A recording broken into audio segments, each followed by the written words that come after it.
Hello everyone, welcome to our new session of KCC tutorials. So students, आज हम लोग 10वीं कक्षा का हिंदी लोक भारती का 7वां पाठ महिला आश्रम ये पढ़ने जा रहे हैं, जो लिखा गया है काका कालेलकर इनके द्वारा। महिला आश्रम कैसा होना चाहिए, ये सभी बातें इस पाठ में इन्होंने बताई है बहुत अच्छी तरीके से। महिला आश्रम की स्थापना कैसे की जाती है, क्या क्या होता है इसमें, ये सभी बातें इन्होंने यहाँ पर बताई गई है, निर्देश दिए गए हैं। तो ये सभी बातें आज हम इस पाठ में पढ़ने वाले हैं। वीडियो स्टार्ट करने से पहले आपको एक रिक्वेस्ट है कि आपको अगर हमारे वीडियोस अच्छे लगते हो, इसका फ़ायदा होता हो, तो इसे ज़्यादा से ज़्यादा लाइक, शेयर और कमेंट कीजिए और हमारे चैनल को सब्सक्राइब कीजिए। तो चलिए शुरू करते हैं। महिला आश्रम, काका कालेलकर इन्होंने ये लिखा है। इनका जन्म 1885 सातारा महाराष्ट्र में हुआ था और इनकी मृत्यु 1981 नई दिल्ली में हुई थी।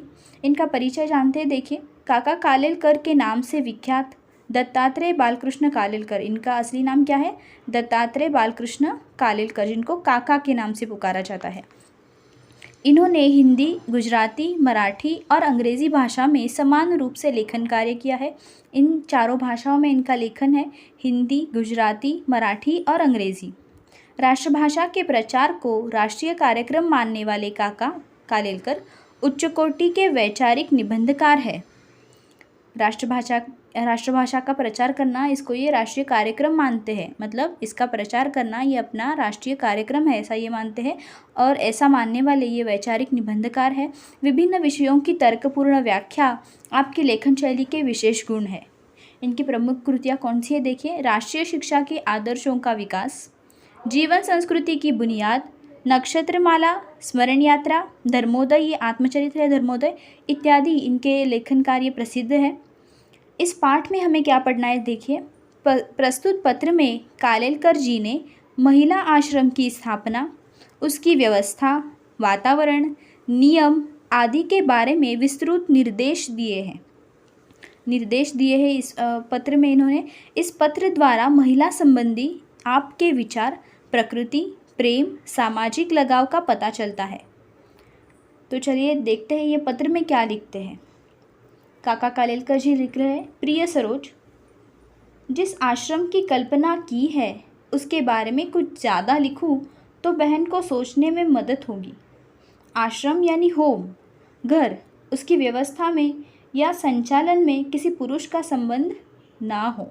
देखिए ये क्या कह रहे हैं, जिस आश्रम की मैं कल्पना कर रहा हूँ उसके बारे में अगर कुछ ज़्यादा लिखूँ तो आपको ही ये सोचने में मदद होगी। ये सरोज जी को ये पत्र लिख रहे हैं और कह रहे हैं कि आपको ही ये इस बारे में सोचने में मदद होगी। आश्रम मतलब हमें क्या करना है कि घर बनाना है, उसकी व्यवस्था में किसी भी पुरुष का संबंध नहीं आना चाहिए। ये सिर्फ महिला आश्रम, महिलाओं के द्वारा महिलाओं के लिए चलाया गया आश्रम हमें बनाना है। इसके लिए क्या क्या करना होगा, क्या क्या निर्देश इन्होंने दिए गए, देखिए कैसी कल्पना की है महिला आश्रम की कि क्या क्या होना चाहिए और कैसे होना चाहिए। उस आश्रम का विज्ञापन अखबार में नहीं आना चाहिए। विज्ञापन मतलब एडवर्टाइज, जाहिरात, एडवर्टाइज। इस आश्रम की एडवर्टाइज अखबार में मतलब न्यूज़पेपर में नहीं आनी चाहिए। उसके लिए पैसे तो सहज मिलेंगे, लेकिन कहीं मांगने नहीं जाना है। ये जो आश्रम की स्थापना हमें करनी है महिला आश्रम की, इसके लिए पैसे तो मिल जाएंगे, लेकिन हमें मांगने के लिए कहीं पर भी जाना नहीं है। जो महिला आएगी वह अपने खाने पीने की तथा कपड़े लत्ते की व्यवस्था करके ही आए। जो भी महिला इस महिलाश्रम में प्रवेश लेगी उसे अपने खाने पीने की और कपड़े लत्ते की व्यवस्था करनी होगी, और ऐसा करने के बाद ही ये इस आश्रम में प्रवेश ले सकेंगी। ऐसी व्यवस्था की जानी चाहिए। वह यदि गरीब है, मतलब उसके पास पैसे नहीं है, तो उसकी सिफारिश करने वाले लोगों को खर्च की पक्की व्यवस्था करनी चाहिए। ये क्या कह रहे हैं, देखिए। महिला संबंधी महिला आश्रम, महिलाओं के लिए ये आश्रम खोल रहे हैं, तो ये कह रहे हैं कि ये जो महिलाएं यहाँ पर एडमिट होंगी, एडमिशन लेंगी रहने के लिए, तो उन्हें सिर्फ रहने के लिए ये आश्रम दिया जाएगा। अपने खाने पीने की और कपड़े लत्ते की व्यवस्था ये खुद करके आए। और कोई महिला है जो आर्थिक रूप से मतलब कमज़ोर है, आर्थिक परिस्थिति इनकी बिकट है, मतलब गरीब है ये, तो इनकी जो सिफारिश करने वाले लोग आते हैं उन्हें ये ज़िम्मा उठाना पड़ेगा, उन्हें इनकी जिम्मेदारी उठानी पड़ेगी, इनके खर्चे की पूरी। ये बात इन्होंने यहाँ पर कही है। पूरी पहचान और परिचय के बिना किसी को दाखिल नहीं करना चाहिए। ये बात तो सभी आश्रम में होती है कि पूरा परिचय देना पड़ता है, किसी भी परिचय के बिना यहाँ पर दाखिल नहीं किया जाता, एडमिशन नहीं दिया जाता। दाखिल करना मतलब एडमिशन देना, तो पूरा परिचय देना होगा। दाखिल हुई कोई भी महिला जब चाहे तब आश्रम छोड़ सकती है। आश्रम को ठीक न लगे तो 1 या 3 महीने का नोटिस देकर किसी को आश्रम से हटा सकता है, लेकिन ऐसा कदम सोचकर लेना होगा। देखिए अगला नियम क्या है आश्रम का, ये जो कल्पना कर रहे हैं आश्रम की, महिला आश्रम की, उसका अगला नियम क्या है कि आश्रम में जो भी महिला आती है ये जब चाहे आश्रम छोड़ सकती है, और आश्रम को ठीक न लगे, किसी का व्यवहार, किसी का बर्ताव अगर ठीक न लगे तो 1 या 3 महीने का नोटिस देकर किसी को आश्रम से हटाया जा सकता है, लेकिन ऐसा कदम सोच कर लेना होगा। ये सभी बातें ये सरोज को बता रहे हैं कि महिला आश्रम कैसा होना चाहिए, इसके बारे में निर्देश, सूचनाएं ये दे रहे हैं, इंस्ट्रक्शंस दे रहे हैं। आश्रम किसी एक धर्म से चिपका नहीं होगा, किसी एक धर्म के लिए यहाँ पर जगह नहीं है। सभी धर्म, सर्वधर्म समभाव से ये आश्रम चलेगा, सभी धर्म आश्रम को मान्य होंगे। अतः सामान्य सदाचार, भक्ति तथा सेवा का ही वातावरण रहेगा। आश्रम में हमेशा सदाचार मतलब अच्छा बर्ताव, सदाचार अच्छा आचरण, भक्ति तथा सेवा का ही वातावरण रहेगा। आश्रम में स्वावलंबन हो सके उतना ही रखना चाहिए। स्वावलंबन मतलब किसी पर भी डिपेंडेंट ना होना, खुद का खुद काम करना, हो सके उतना ही रखना चाहिए। सादगी का आग्रह होना चाहिए। सादगी मतलब सिंप्लिसिटी, सिंपलनेस। सादगी मतलब क्या, मतलब सिंप्लिसिटी का आग्रह होना चाहिए, मतलब साधारण सा जीवन यहाँ का रहना चाहिए। आरंभ में पढ़ाई या उद्योग की व्यवस्था भले न हो सके, लेकिन आगे चलकर उपयोगी उद्योग सिखाए जाएंगे। अभी स्थापना हो रही है महिला आश्रम की, तो शुरुआत में ही पढ़ाई या उद्योग की व्यवस्था नहीं की जा सकती है। ऐसा नहीं हो सकता है कि शुरुआत में ही पढ़ाई या उद्योग की व्यवस्था हो सके, तो ऐसा नहीं हो सकता है। भले ऐसा ना हो, लेकिन आगे चलकर उपयोगी उद्योग सिखाए जाएंगे। इस आश्रम में आगे ये सभी उद्योग सिखाए जाएंगे। अभी शुरुआत है, तो शुरुआत में ये सब नहीं होगा। पढ़ाई भी आसान हो। आश्रम शिक्षा संस्था नहीं होगी, लेकिन कलह और कूढ़न से मुक्त स्वतंत्र वातावरण जहाँ हो, ऐसा मानवता पूर्ण आश्रय स्थान होगा। देखिए क्या कह रहे हैं ये, यहाँ पर पढ़ाई भी आसान होगी और आश्रम जो है ये शिक्षा संस्था नहीं होगी, मतलब ये किसी के शिक्षा का जिम्मा नहीं उठाएगी, जिम्मेदारी नहीं उठाएगी। लेकिन कलह मतलब वाद विवाद और कूढ़न मतलब घुटन सी महसूस होना, इससे मुक्त स्वतंत्र वातावरण इस आश्रम में होना चाहिए। मानवता पूर्ण आश्रय स्थान होना चाहिए। आश्रय स्थान मतलब आसरा देने वाला, हमें रहने के लिए आश्रय देने वाला, आसरा देने वाला ये स्थान होना चाहिए, जहाँ परेशान महिलाएं बेखटके अपने खर्च से रह सके। बेखटके मतलब किसी के संकोच के बिना ये रह सके, अपनी मर्जी से अपने खर्चे से रह सके और अपने जीवन का सदुपयोग पवित्र सेवा में कर सके।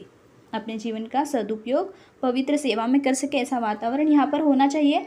ऐसा आसान आदर्श रखा हो और व्यवस्था पर समिति का झंझट न हो, तो बहन सुंदर तरीके से चला सके, ऐसा एक बड़ा काम होगा।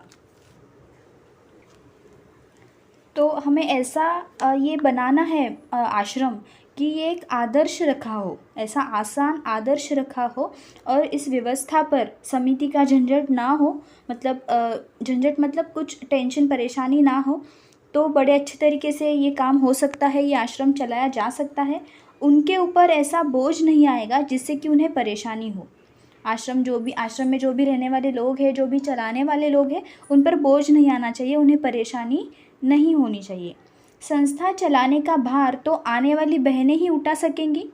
संस्था ये जो चलाने वाले हैं, महिला आश्रम जो संस्था चलेगी, तो इसका भार तो महिलाएं उठाएंगी, जो बहनें वहाँ पर आएंगी, क्योंकि ये स्वतंत्र रूप से अपने पैरों पर खड़ी हुई महिलाओं को यहाँ पर मतलब बुलाया जाएगा, जो खुद कमा सकती है, क्योंकि उनमें कई तो कुशल होंगी। कुशल मतलब स्किल्ड, उनके पास स्किल होगा। बहन उनको संगीत की, भक्ति की तथा प्रेमयुक्त सलाह की खुराक दे। ये इनको कह रहे सरोज जी से कि आप उनको संगीत सिखाएं, भक्ति सिखाएं तथा प्रेम युक्त सलाह उनको दे।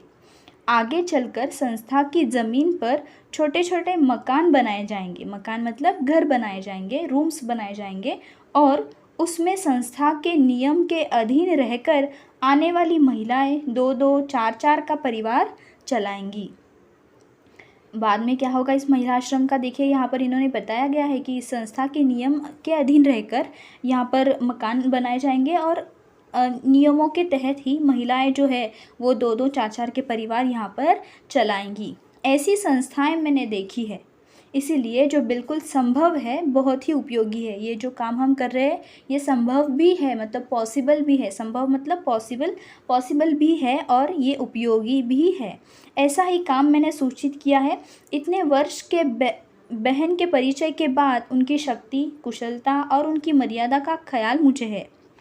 तो ये जो संभालने वाली बहन है सरोज जी, इनके बारे में ये कह रहे कि इनकी शक्ति, कुशलता और उनकी मर्यादा का ख्याल मुझे है।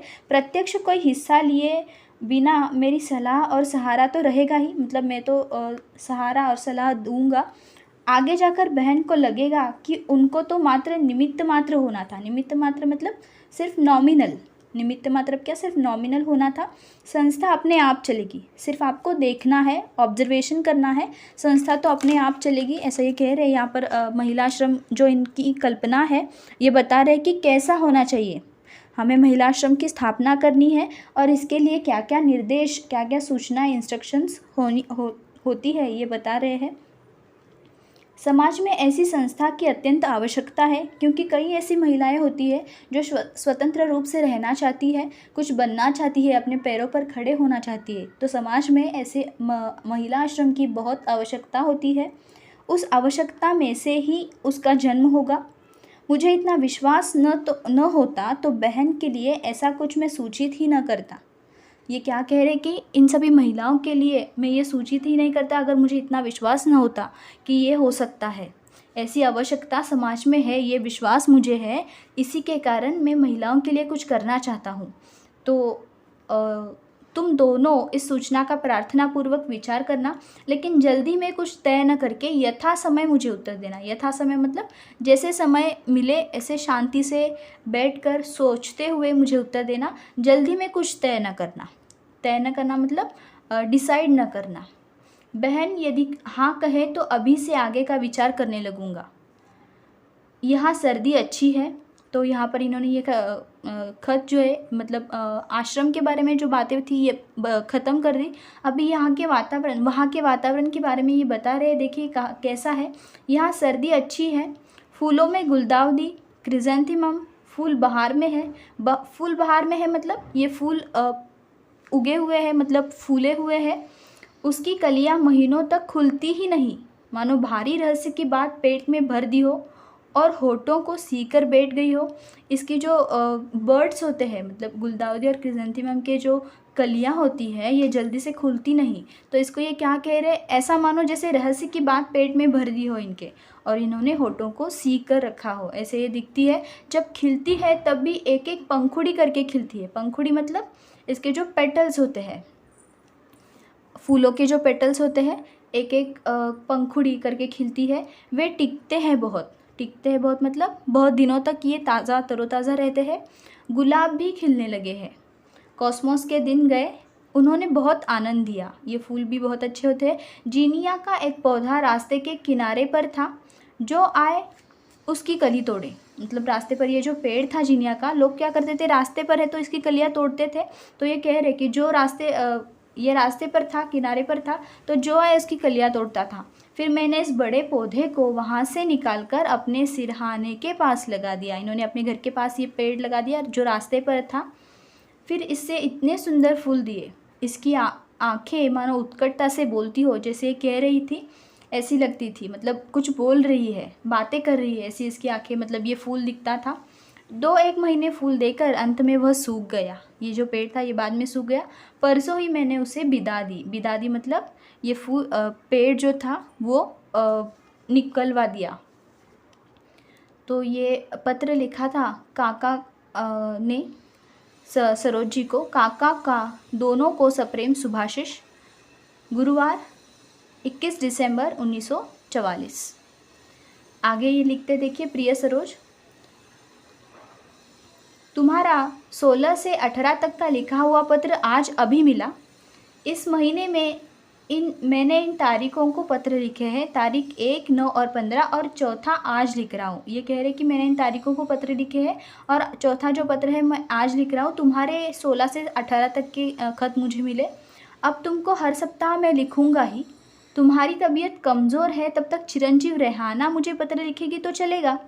मुझे हर सप्ताह एक पत्र मिलना चाहिए। देखिए, ये कह रहे सरोज जी से कि मुझे हर सप्ताह एक पत्र मिलना ही चाहिए। जब तक तुम्हारी तबीयत कमज़ोर है तब तक तुम्हारी बेटी मुझे पत्र लिख सकती है। पूज्य बापूजी चाहते हैं तो हिंदू मुस्लिम एकता के लिए मुझे अपनी सारी शक्ति उर्दू सीखने के पीछे खर्च करनी चाहिए। ये कह रहे हैं कि महात्मा गांधी जी ने हमें ये सिखाया है कि हिंदू मुस्लिम एकता होनी चाहिए, तो ऐसा करने के लिए मुझे उर्दू सीखने की ज़रूरत है, ऐसा ये कह रहे हैं। तुमको मैंने एक संदेश भेजा था कि तुम उर्दू लिखना सीखो, लेकिन अब तो मेरा एक ही संदेश है, पूरा आराम लेकर पूरी तरह ठीक हो जाओ। लेखक कह रहे हैं कि मैंने तुम्हें कहा था कि तुम उर्दू सीखो, लेकिन पहले अभी तुम्हारी तबीयत ख़राब है, कमज़ोर है, तो तुम पहले पूरी तरह से ठीक हो जाओ, फिर बाद में ये सब करना। तारों के नक्शे बनाने के लिए कंपास बॉक्स भी मंगा कर रखा है, लेकिन अब तक कुछ हो नहीं पाया है। इन्होंने क्या क्या काम किया ये बता रहे हैं कि तारों के नक्शे बनाने के लिए इन्होंने कंपास बॉक्स मंगाया है, लेकिन अब तक कुछ नहीं किया है। मैंने अपने फूल के गमले अपने पास से निकाल दिए हैं। फूल के गमले मतलब गमले जिसमें पेड़ पौधे लगाए जाते हैं, वेस जिसे हम कहते हैं, तो इन्होंने ये निकाल दिए हैं। सादे क्रोटन को ही रहने दिया है। सबको काका का सप्रेम शुभाशीष। काका कालेलकर ग्रंथावली से, इस किताब से ये 2 पत्र हमें यहाँ पर पढ़ने दिए गए थे। जो महिला आश्रम कैसा होना चाहिए, इन्होंने कल्पना की थी कि ऐसा ऐसा होना चाहिए, ये निर्देश, ये सूचना इन्होंने इसमें दी थी कि महिला आश्रम कैसा होना चाहिए। यहाँ पर जो महिलाएं काम करती है, रहने के लिए आती है, इन्हें स्वतंत्र रूप से रहना आना चाहिए, ऐसी व्यवस्था इस महिला आश्रम की होनी चाहिए। ये सभी बातें हमने इस पाठ में सीखी। तो इस तरह से ये पाठ यहाँ पर ख़त्म होता है। इसके कुछ शब्द अर्थ अभी देखते हैं। कलह मतलब विवाद, झगड़ा। कूड़न मतलब खींच। बेखटके मतलब बिना किसी संकोच के, निसंकोच। इस तरह से ये पत्र, ये पाठ यहाँ पर ख़त्म होता है। आपको अगर ये वीडियो अच्छा लगा हो तो इसे ज़्यादा से ज़्यादा लाइक, शेयर और कमेंट कीजिए और हमारे चैनल को सब्सक्राइब कीजिए। Thank you for watching our videos and good bye.